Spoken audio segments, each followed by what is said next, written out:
Don't you trained think they'd want to know that? because the other big problem is medical professionals are not trained to look out for medical injuries following vaccines. Hence, they deny them very quickly, and we have a Hmm. complete underreporting of those injuries. So we can't actually address, well, what are the biological mechanisms for it? I was saying earlier that neurological injury following vaccines has been well recognized for over a century. I haven't seen a single study Hmm. by the government or by industry that looks into understanding the biological mechanisms of how and why a vaccine can create neurological injury. So that's just very Don't you strange. think they'd want to know that? And to what do they attribute that? I mean, As far as obviously I they're not know, looking, but what's that?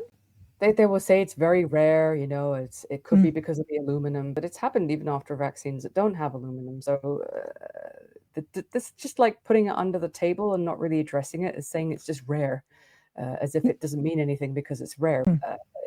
I mean, especially after this COVID injection, like we've seen the amount of injuries and they're just all being systematically denied, Yeah, that dismissed. is frightening. But one of the big concerns with the medical system in general is now science is no longer based on just observation and measurements, etc. Experience of a doctor who's working in a clinical practice with individuals and see what works.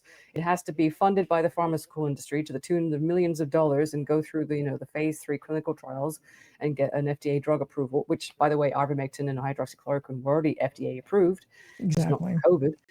Um, so it's reserving any kind of treatment options to the pharmaceutical industry again, who were not interested in those two drugs, I would say, because they weren't expensive. They weren't able to make a huge profit out of them, and Hmm. if they'd been treating COVID with those two drugs or anything else, vitamin C, zinc, vitamin D, they wouldn't have been able to bring out the vaccines, so-called vaccines, on an emergency authorization use.